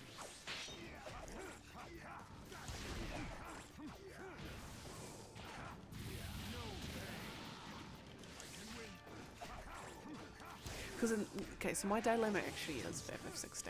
So my dilemma is that so I'm going to be streaming the first 2 days. Fabulous, great, amazing. My dilemma is I don't want to spoil the full game for people who would be keen on playing it. So there's that. There is. I also don't want. Would I enjoy the experience more if I was playing off stream? Possibly, most likely. But then at the same time, I know, judging from my at the end of my FF15 and my FF10 and my FF9, not my FF8, FF12, yeah. Judging from the endings of a lot of the FF games I've played, I do tend to shed a tear. So it could be at the end of FF16 I'm an absolute sobbing, heaving mess on the floor, which would be great for streaming, you know. It's that's kind of reaction. It's what people come for. So it could be that, you know, it could be that's the case, in which case I'd want that to be in stream. So, do I, when I know I'm at the end of the game, do I stream the last bit? But then, people be like, what's this? Like, they haven't had the context built up. So then, that sort of nulls it, I guess.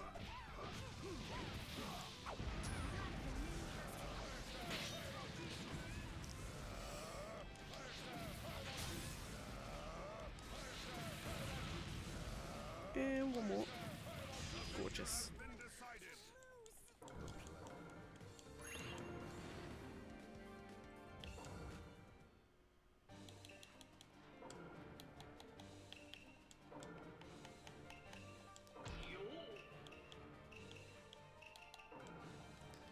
That one.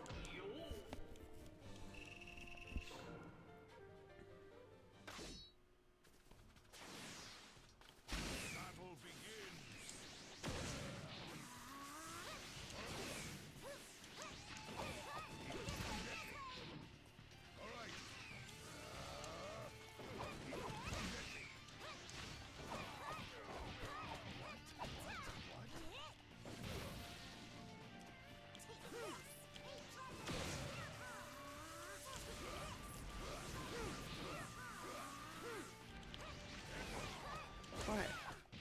Toby, my bro, can you stop dodging?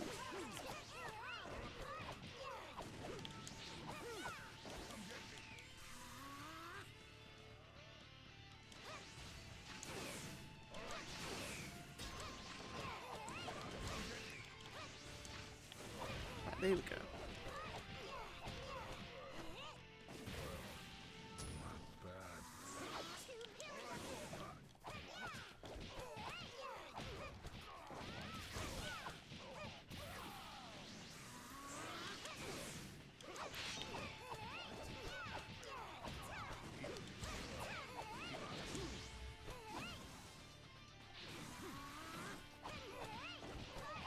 There we go. Phew.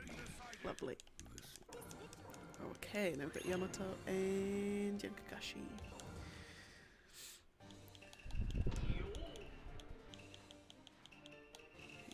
Yankagashi.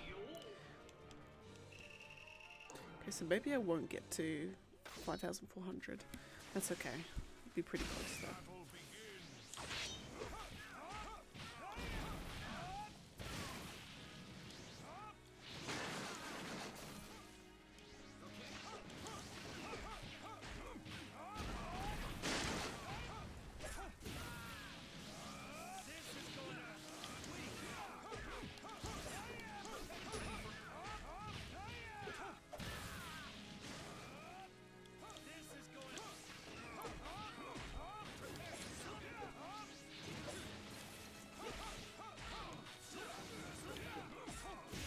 Oh yay.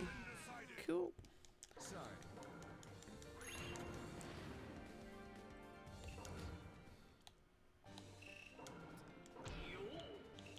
Yeah, so I'm basically, long story short, I've got no idea what I'm gonna do. Because it might actually, or probably it might depend on where I'm at with trails and East. It might depend on what I'm doing with all my other with all my other games. Because I mean, come end of June, where will I be in terms of here? I'll be like day in the 90s? In the hundreds? Should be in the hundreds probably by then actually.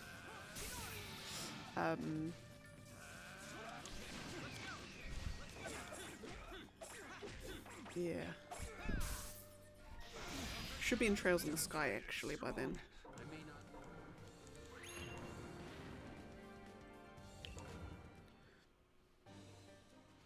Okay. Toby and Fu.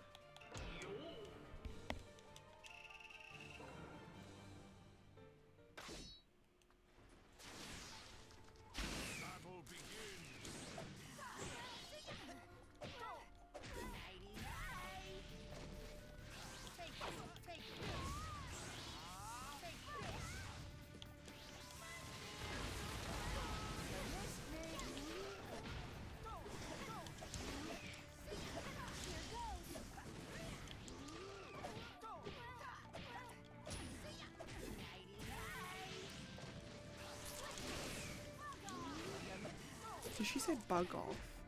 Actually, no, that makes a lot of sense if she did, actually.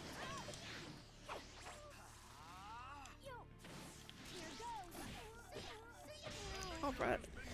That's probably the fastest Toby fight I've ever done.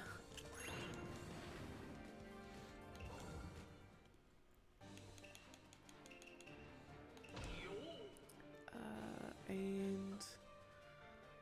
we got Toby.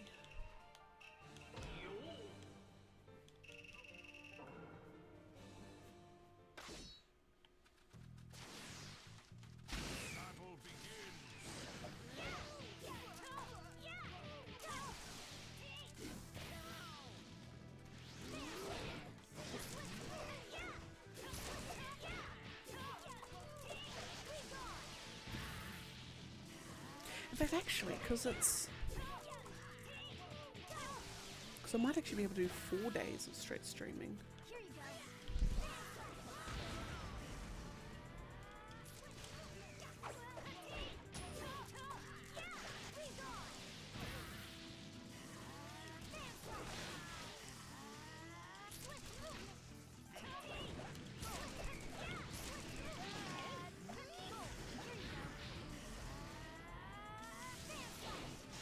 because I've got Thursday and the Friday off, and then straight into the weekend.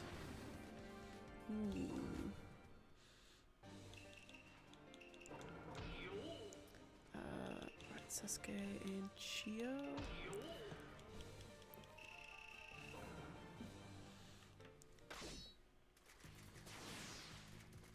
Battle begins. Right here.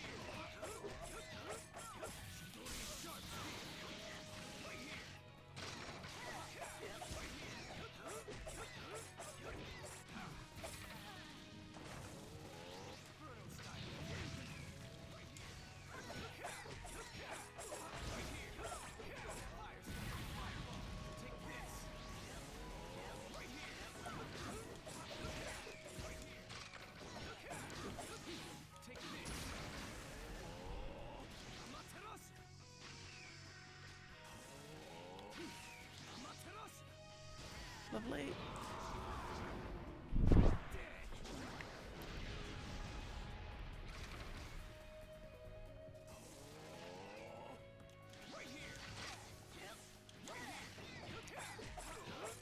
Gorgeous.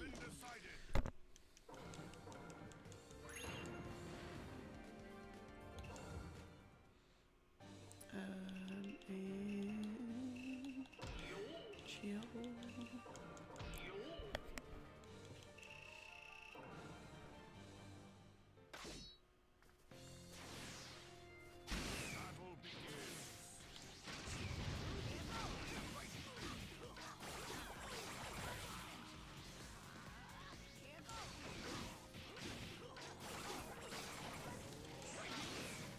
Oh yeah, so the other thing too with FF16 is because it's got a, like they've said, you know, it's super dark, it's got a mature rating, all that goodness. I found a, oh, what was it? There was a rating, there was some rating website, and it gave like a little inkling as to a little sneak peek to some stuff.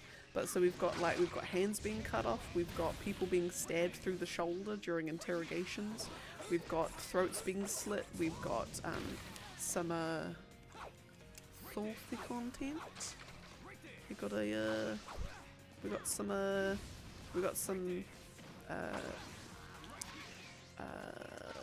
I don't think it's full blown, but it's heavily implied. We've got some naked ladies, I'll say that much. Don't treat me like some old biggie. But I think it's the violence everyone's there for. But no, it's gonna be such a good game. It's gonna be so fantastic.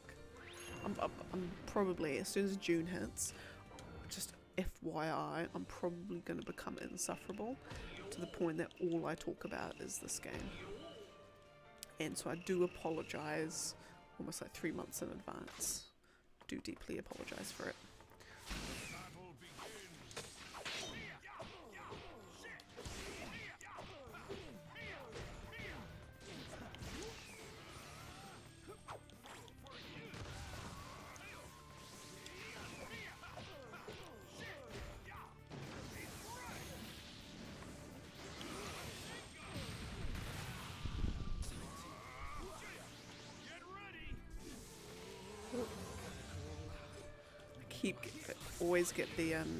Always get the distance. Oh no, I got him. Always seem to get the distance of Jiraiya's ultimate wrong.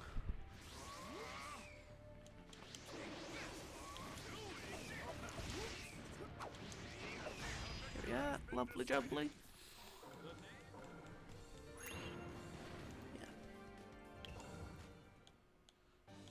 Yeah, so I will become insufferable at the start of June and up until June 22nd. Even then, afterwards, I might even become insufferable after that. But then back in December, I may also become insufferable once again when FF7 Remake Part 2, or Rebirth, should I say, comes out. Real question, ends on the pain arc.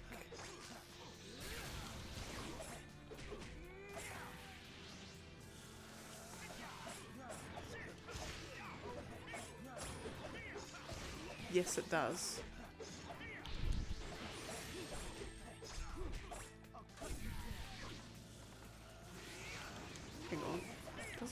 Yes, no, it does. It ends on the pain arc. Because then Storm 3 is the village being rebuilt, and then it takes you right up to, I think, the Ten Tails. I should know that, like, straight away. I've played Storm 2 God knows how many times.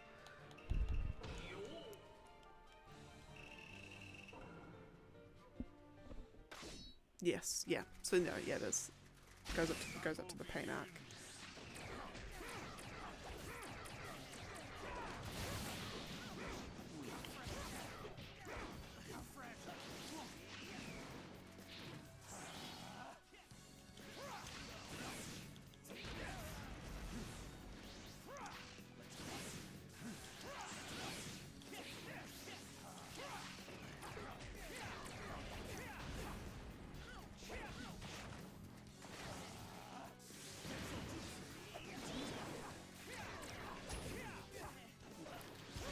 Met Karin.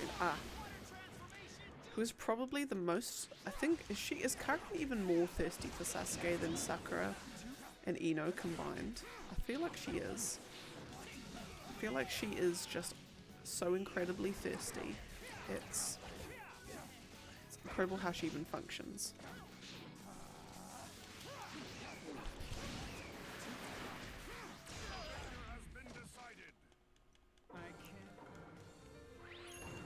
That's right, no, because Sasuke gets, he gets Suigetsu first, and then he gets Karin, and then he gets Jugo. Pretty must be, yeah.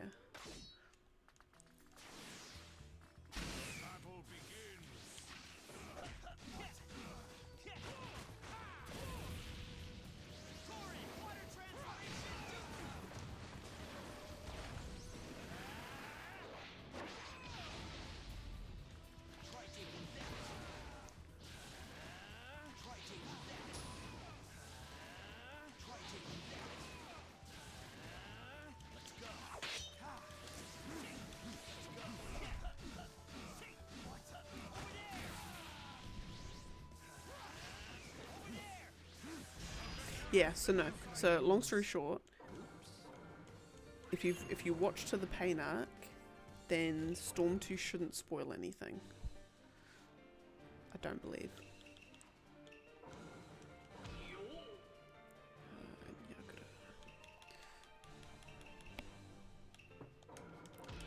But if you're playing Storm 1 first, then you'll definitely be able to get to... Will you be able to get to... You might be able to get... If you start with Storm 1, the time it takes for you to finish and do everything in Storm 1, you'll probably have watched up to the pain arc and the other stuff as well.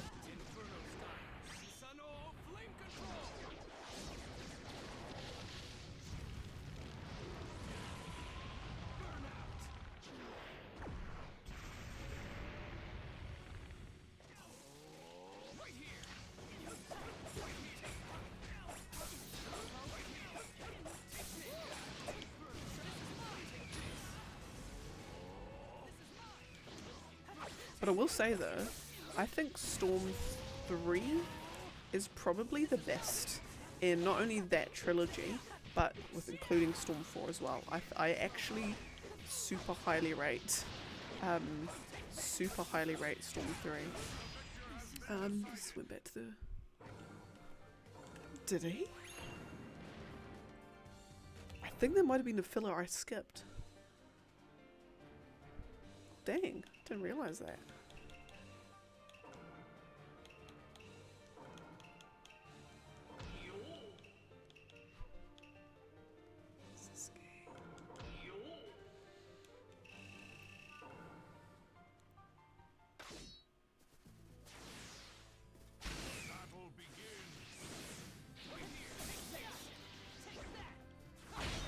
Oh yeah, got him.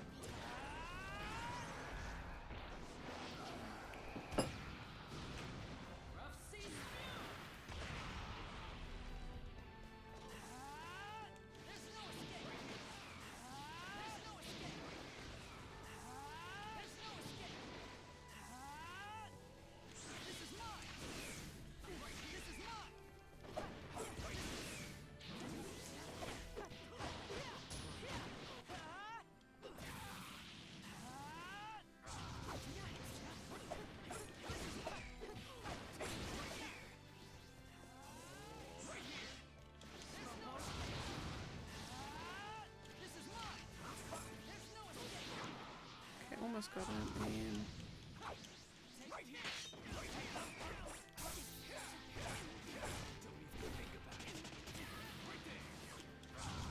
I think I'm...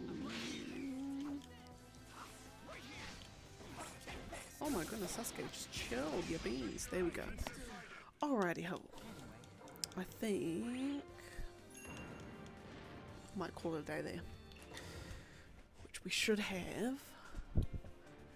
What fighting was that down to? I think I'm down to 5408, I believe. So 5408. Oh, look at that, beautiful, gorgeous, amazing, fabulous. All right, as I said, I will call that a day there.